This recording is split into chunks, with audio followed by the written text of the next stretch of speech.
Hello and welcome. In this demonstration, we wanted to show the use of the CATIA measure toolbar.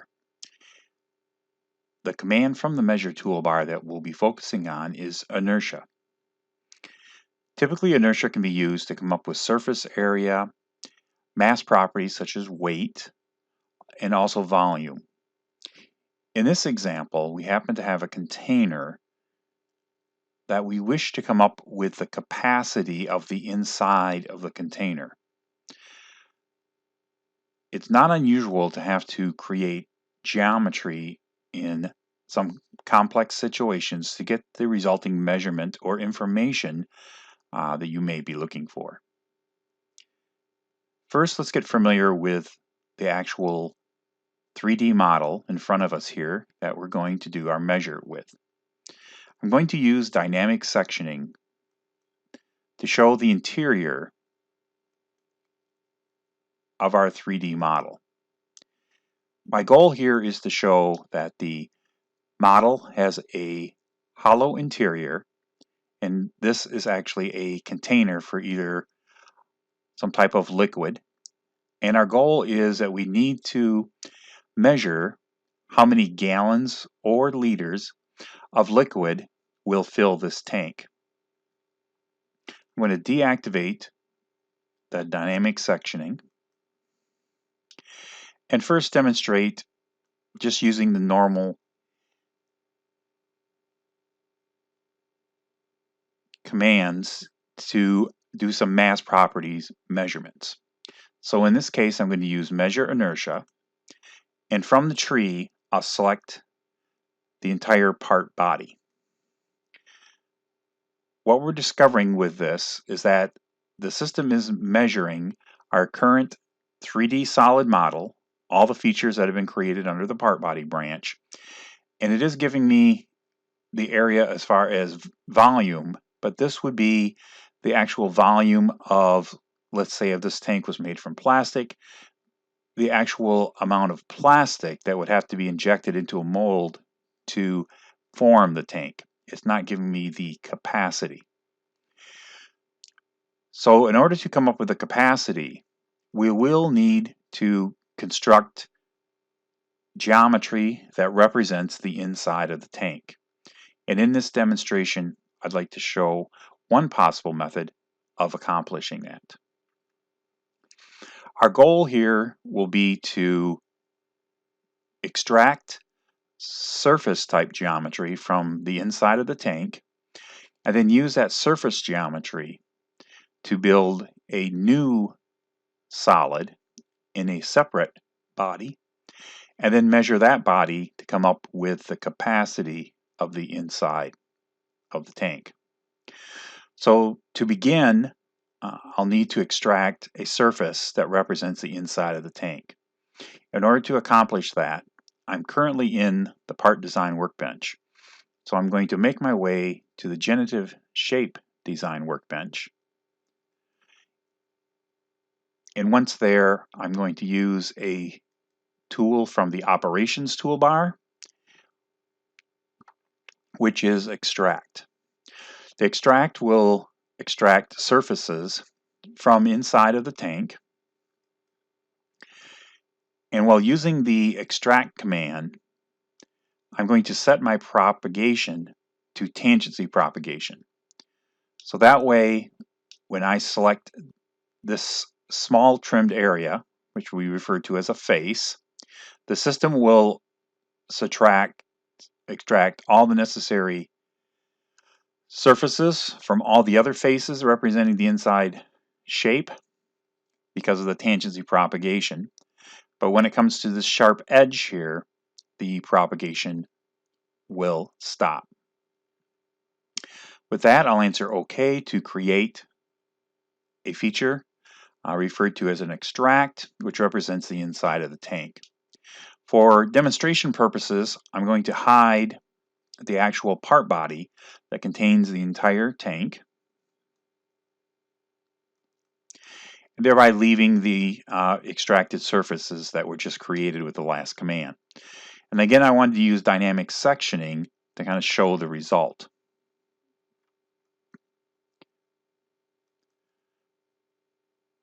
In this case, the surface represents the inside shape of the tank, but surfaces are strictly a shape. They have no thickness of any kind.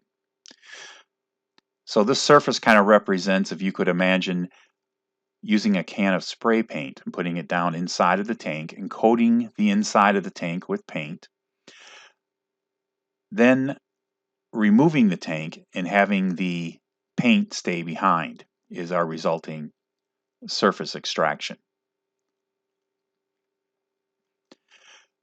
My next goal will be to turn these surfaces into an actual solid.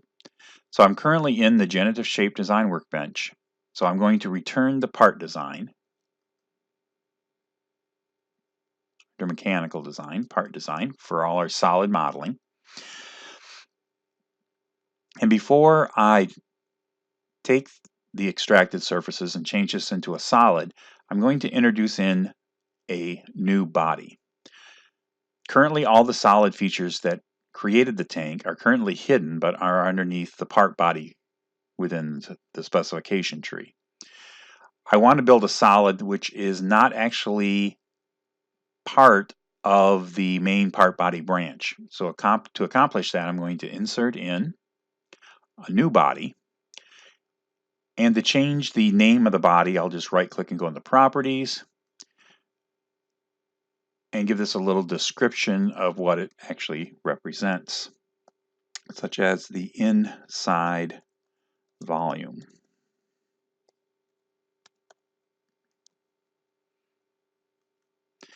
Now I'll need to make sure that this is the current or active body before I execute the command to change this extracted surface into a solid. And the way I'll verify that it is the current body is the underline in the tree informs me that this is the current and active branch or body in the tree. And also along the bottom of the CATIA window, I see the name of the body in the Tools toolbar, which lets me know that it is the current and active body. Next, I'm going to use a command to change the actual surface into a solid. So making my way to the insert, I'm going to come down to the surface-based features and take advantage of one called closed surface, which will then take my entire surface and change it into a solid. After activating the command, I'll select the extracted surfaces and then have the system execute the command. And the system has now generated a solid, which we can now see in the tree under the body that I've renamed to inside volume. It now has a solid feature referred to as a closed surface.1. I no longer need to view the surface, but it does need to exist, so I can't delete it because it is basically the parent to this new solid feature that just came into existence. So I'm just going to hide the feature. And during the creation of this shape, the top area of the surface was open, yet the system was able to close it into a solid. And the reason it was able to do that is because this top area is perfectly flat or planar. And in the case of closing a surface into a solid, if the area that is open is perfectly flat or planar, the system will close it automatically. If it was not, I would have to use another command from Generative Shape Design. I would return to the Generative Shape Design workbench, and from the surface toolbar, I would have used fill. And that would have created a fill surface by selecting the edges of an area that was open. And then I could have joined that using the operations command so that it all becomes one group of surfaces with join. And then I would have been able to change that into a solid. But in this case, because the area is perfectly flat or planar, it was not necessary. Also, graphically right now, the color of my new solid, which is underneath this new body here, is the same color as the original 3D model. So just to clarify things a little bit, I'm going to right click and go into my properties and take advantage of the graphics tab and just change the color of this solid.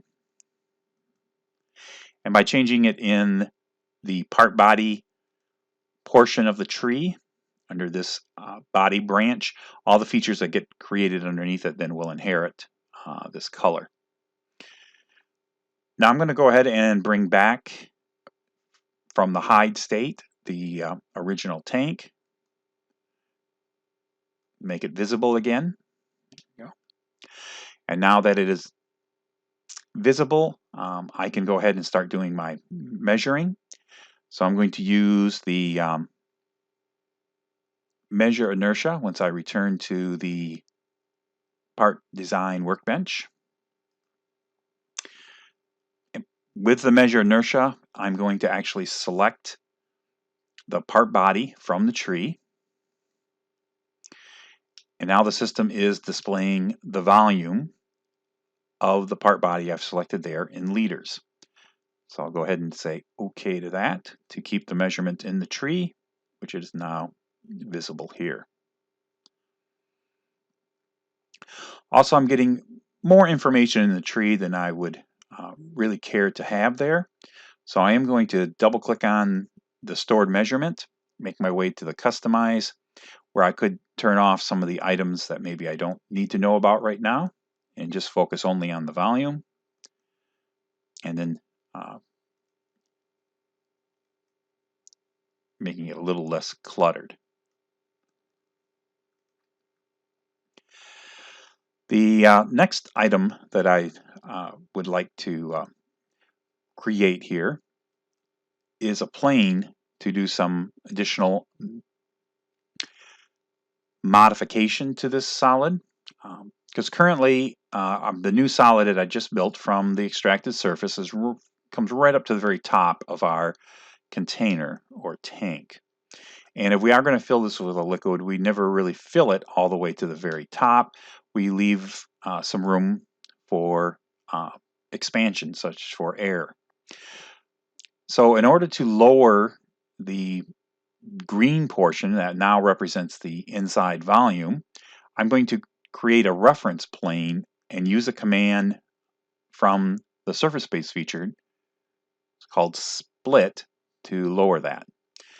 Also, I'm going to change some graphic properties of the tank by selecting the body from the tree, and this time I'll take advantage of my graphics properties toolbar at the top of my CATIA window, and thereby making it a little transparent. And now, taking advantage of the plane reference element, I'm going to go ahead and create an offset plane from the XY. And as far as the height of the plane, at this point I'll just kind of take a rough estimate. Right about there looks good. And we'll insert OK to create the plane. Now what my goal is to do is to use this plane to cut my existing inside volume solid, which is represented in green. So I'll return to the command in the surface space features, but instead of using the closed surface as I used earlier, I'm going to make my way here to split and then select the plane that I just built a moment ago using the reference elements toolbar. The arrow that appears always points to what you want to keep, and I want to keep below it, so I'll click on the arrow to reverse the direction and then answer OK, and then the system will slice or cut my existing green solid. So as an example here, what I wanted to show is that if I modify the plane that we just created by double clicking on it here in the tree and maybe changing the height of the plane as we drop it down, it will update as a result of the changing of the plane because of the parent-child relationship. And we'll see in this case, we're having the units display the volume in liters. So as we drop down here, as we get close to about around 2 liters, right about there. Here's where we're at with the fluid, so I'll answer OK there. So what we're able to accomplish here is by extracting a surface that represents the inside of the tank, we could then change that surface into a solid, and then take the solid and modify that with a plane using the split command, and then having the measure attached to the body. And that's the advantage of having multiple bodies here, is that we can have a relationship between them, but by having a separate body, we can then manipulate it with some independence from the main body. And there's still a relationship there, so that if I modify the very first feature in the main part body, I'll just double click on this pad, change the length of the pad to 400 millimeters. Everything will update with it. So as we move the 3D solid, the extracted surface updates, which then updates the solid under the part body branch of inside volume, which then updates our volume information. So our goal here was to show that in some cases, for some of the measuring, it may be necessary to actually physically build geometry that you can use to accomplish the measurements you need to get the information required from your 3D model. Thank you for watching.